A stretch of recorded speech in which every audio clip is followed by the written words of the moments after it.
आज के वीडियो का विषय ये है कि लग्न में अगर शनि जैसा पाप ग्रह बैठा हुआ हो तो जीवन पर क्या प्रभाव पड़ता है। देखिए, शनि एक बहुत ही इम्पोर्टेंट ग्रह है, हमेशा से रहा है और हमेशा रहेगा। शनि एक पाप ग्रह है और शनि की ढैया, शनि की साढ़े साती, शनि की महादशा, शनि की अंतरदशा, ये सभी विशेष कारणों से विख्यात हैं। और शनि अगर शुभ फल देने लगे तो सबसे ज्यादा शुभ फल दे सकता है, बिल्कुल राजा के समान बना देता है। वहीं अगर शनि आपके प्रतिकूल हो तो भिखारी बन करके भी जिंदगी को पार करना बहुत मुश्किल हो जाता है।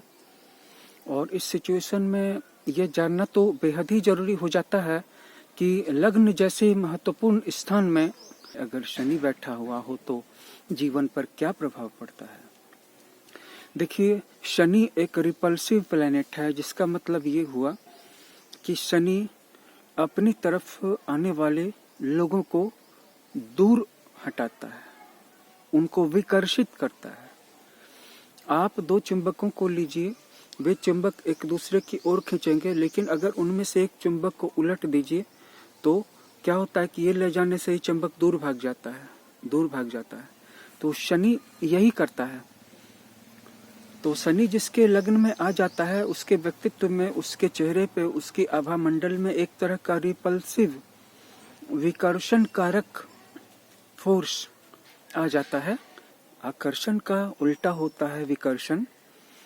आकर्षण उन ग्रहों में होता है जो शुभ ग्रह होते हैं, जैसे शुक्र है, बुध है, चंद्रमा है, गुरु बृहस्पति है। तो ये सब जब लग्न में होते हैं या लग्न पर दृष्टि डालते हैं तो आपके अंदर में एक अजीब तरह का आकर्षण आ जाता है, आपकी वाणी में भी आ जाता है, आपकी आंखों में आ जाता है, आपके चेहरे में आ जाता है। और बिल्कुल अनजान व्यक्ति भी, आप ट्रेन में भी बैठे हैं, बिल्कुल आंखों पर काला चश्मा पहन के बैठे हैं, आपकी आंखों में क्या है आप कुछ बोल भी नहीं रहे हैं, ये भी लोग ना सुन सकते हैं ना आपकी आंखों को देख सकते हैं। फिर भी एक अनजान अजनबी व्यक्ति भी अगर आपके लग्न में गुरु है, शुक्र है, बुध है और चंद्रमा है तो आपके प्रति एक खिंचाव सा महसूस करेंगे और आपके पास आकर के बैठेंगे। वहीं कुछ लोगों को आपने देखा होगा कि अगर वो ट्रेन में किसी सीट पर बैठे हुए हैं और उनके बगल की सीट खाली भी है जनरल बोगी में, तो आपको उनके बगल में बैठने का मन नहीं करता है। उससे एक तरह की मतलब हेट सी होती है या एलर्जी सी महसूस होती है, एक तरह का विकर्षण, रिपल्सिव इफेक्ट आता है और आप देखते ही डिसाइड कर लेते हैं, ज्यादा टाइम नहीं लगता है, देखा डिसाइड हो गया। और वहीं कुछ ऐसे व्यक्ति होते हैं जिनकी बगल में बैठने का मन करता है या उनसे बात करने का मन करने लगता है। तो ये सब होता है लग्न में शुभ ग्रहों की उपस्थिति से। और अगर लग्न में शनि जैसा ग्रह आ जाए तो ऐसे जातक के साथ बहुत सारी परेशानी आती हैं। पहली बात तो यह है कि इसके अंदर कितना भी टैलेंट और कितना भी स्किल हो, कितना भी नॉलेज हो, कितनी भी प्रतिभा हो, कितनी भी मेधा हो, और इस सब के बावजूद भी वो ज्ञान का बिल्कुल अथाह भंडार हो, इसके बावजूद भी न तो उसके उस टैलेंट का लंबे समय तक कोई उपयोग होता है और न ही लोग उसकी कद्र करते हैं। लोग बस उसके पास जाते हैं तो एक तरह का सफोकेशन सा, एक तरह का रिपल्सन सा फील करने लगते हैं और लगता है कि इस व्यक्ति से जितनी जल्दी, जितनी दूर जाया जा सके उतना अच्छा है। जैसे भी हो इस व्यक्ति से पहले हम दूर हट जाएं। और इसकी कोई तर्क संगत व्याख्या भी नहीं होती है। हो सकता है उस व्यक्ति के अंदर उनको एक तरह की निगेटिविटी का एहसास होता हो और आप सारे के सारे लोगों की फीलिंग को गलत तो नहीं ठहरा सकते ना। तो ये शनि करता है। और शनि दूसरी चीज क्या करता है कि रिडिक्यूल करवाता है। रिडिक्यूल का मतलब है कि ऐसे लोगों की स्थिति के अनुसार लोग इनका मजाक उड़ाते हैं। अगर इनके छठे भाव में कोई पाप ग्रह बैठा हो तो फिर ऐसे लोग शत्रुओं के लिए खतरनाक माने जाते हैं, शत्रु भी इनसे डरते हैं। इसलिए मुंह पर तो कोई मजाक नहीं उड़ा सकता, लेकिन पीठ पीछे मजाक उड़ता है। और अगर छठे भाव में कोई भी पाप ग्रह ना हो तब तो शत्रु हो या मित्र हो या स्ट्रेंजर हो, किसी को आपसे कोई डर लगता ही नहीं है। और इस सिचुएशन में सामने भी मजाक उड़ता है, लोग हंसते हैं, आपकी किसी भी बात को लेके कमेंट कर देंगे और फिर आसपास के लोग हंसेंगे और कोई भी आपसे सहानुभूति नहीं करेगा। तीसरी चीज है सामाजिक बहिष्कार। ये बहिष्कार कोई लिखित नहीं होता, ये बहिष्कार कोई बहुत प्रत्यक्ष और स्पष्ट नहीं होता है, लेकिन अंदर ही अंदर इसका जो अंडर करंट है वो दौड़ता रहता है और लोग एक तरह से आपसे दूरी बना करके ही चलते हैं या आपको दूर रखने में उनको आनंद आता है। तो जिन लोगों के भी लग्न में शनि है उनको इन बातों का ख्याल रखना चाहिए कि उनके साथ ऐसा हो क्यों रहा है। तो ये सबसे महत्वपूर्ण सवाल है कि उनके साथ ही ऐसा क्यों हो रहा है, उसको वे कैसे ठीक कर सकते हैं। तो आइए इसके लिए कुछ उपायों पर चर्चा कर लेते हैं। जिनके लग्न में शनि होता है उनके अंतःकरण में संदेह, नुक्ताचीनी, दूसरों का मजाक उड़ाना, दूसरों की शिकायत करना और साथ ही साथ दूसरों के लिए तरह तरह के जाल बुनना, ये आदतें पाई जाती हैं। और ऐसा वो जरूरी नहीं कि प्रत्यक्ष रूप से करें, मन ही मन सोचते रहते हैं और जरूरी नहीं कि वो खुद बहुत बुरे हों, लेकिन वो प्रतिक्रियावश ऐसा कर रहे हो सकते हैं। तो आपके अंदर में, आपके दिल में जब पॉजिटिव इमोशंस चलने लगेंगे कि आप सबको क्षमा कर दें और सबकी भलाई चाहें और उनकी भलाई के लिए कुछ करें।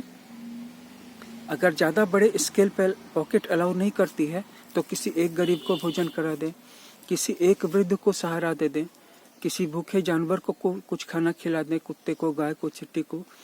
इस तरह करके अंदर में जो निगेटिव और क्रूवल आभा मंडल है और सेप्टिकल यानी कि संदेहशील है, आप जो संदेह करते हैं, डाउट करते हैं, इसको विश्वास में बदल दें और हर एक व्यक्ति को अपना दोस्त मानना शुरू कर दें आज से। तो शनि का जो आपका प्रभाव है निगेटिव आभा मंडल वो कटने लगेगा और पॉजिटिव बनने लगेगा। और दूसरी और आखिरी चीज जो मैं न भी कहूँ तो आप जानते होंगे, अगर आपके शनि महाराज आपके लग्न में हैं, जिनके शनि महाराज उनके लग्न में होते हैं वो बस कपड़े लत्ते का तो कोई ख्याल ही नहीं रखते हैं। दाढ़ी बढ़ी हुई है तो बढ़ी हुई है, कुछ भी कपड़ा पहन के कहीं भी चले जाते हैं, कहीं भी किसी के साथ भी बैठ जाते हैं, अपने से बिल्कुल बिलो वाले सोशल स्टेटस के साथ संगति करते हैं और विभिन्न प्रकार की एडिक्शंस में या आलस्य में समय को वेस्ट करते हैं। तो वैसे भी गंदे व्यक्ति के साथ जिसके कपड़े बेतरतीब हो, दाढ़ी बढ़ी हुई हो या वो अपने व्यक्तित्व का मेंटेनेंस भी नहीं तो करता ही है, साथ ही साथ ऐसे लोगों के साथ करता है, फिजूल के लोगों के साथ जिनका की वैल्यू कुछ भी नहीं है। और आलसी लोगों के साथ भी कोई नहीं रहना चाहता। तो इन तीन तरह के लोगों के साथ कोई नहीं रहना चाहेगा। तो आप सबसे पहले समय का सदुपयोग करें, लाइफ को प्लान करें, लाइफ में एक गोल बना लें, सुबह उठना शुरू कर दें, एक गोल लें, एक बार में बहुत ज़्यादा टास्किंग ना करें, मल्टीटास्किंग, जैसा कि मिथुन राशि और मीन राशि के साथ पाया जाता है कि ऐसे लोग बहुत ज़्यादा इंटेलिजेंट होते हैं, बहुत ज़्यादा ब्रिलियंट होते हैं। लेकिन मिथुन लग्न मिथुन राशि, मीन लग्न मीन राशि या धनु लग्न धनु राशि वाले लोगों के लग्न में शनि आ जाए तो वो ऊपर से आलसी भी हो जाते हैं, एक तरफ तो मल्टीटास्कर भी होते हैं। तो जो मल्टीटास्कर होते हैं वो भी अगर लेट से उठें और उठ करके भी सबसे पहले जो है अपने इंटरटेनमेंट या टाइम पास में बहुत सारा समय वेस्ट कर दें, घूमने फिरने में कर दें, और उसके बाद भी अगर किसी कार्य को शुरू करें तो उस कार्य के साथ साथ बहुत सारे कार्य मल्टीटास्क को कंप्लीट करें, अचीव करने की कोशिश करें, तो उनका जीवन एक मजाक की वस्तु बन करके नहीं रह जाएगा। तो आप सुबह सूर्योदय से पहले उठें, साफ सुथरे रहें, स्मार्ट दिखें, लोगों को अपना माने, किसी पे संदेह ना करें, लोगों की भलाई करें, भले ही भलाई छोटे से स्तर से स्टार्ट हो, और मल्टीटास्किंग ना करें, एक टास्क को पूरा करें और उसको कंप्लीट करें। तो आपके लग्न में शनि का जो दुष्प्रभाव है वो धीरे धीरे कम हो जाएगा। ग्रह अपनी जगह पे हैं, लेकिन आपका जो कर्म है वो आपको किस लिए दिया गया है, फ्री विल किस लिए दिया गया है। अब आपके लग्न में शनि हो या चौथे स्थान में मंगल बैठ करके मांगलिक बना रहा हो, तो इसका कोई कार्मिक उपाय भी तो होगा, या बस जो हो गया जन्म कुंडली में जो लिखा गया सो लिखा गया। उसको आप अपने कर्मों से बदल भी सकते हैं, रिवर्स भी कर सकते हैं, बढ़िया भी बना सकते हैं। तो इस चैनल पे ऐसे ही अच्छे वीडियोज आपको आते रहेंगे। इस चैनल को सब्सक्राइब कर लीजिए, जुड़ जाइए इस वीडियो को लाइक कर दीजिए, शेयर कर दीजिए। मिलते हैं बहुत जल्द एक और नए वीडियो के साथ। धन्यवाद।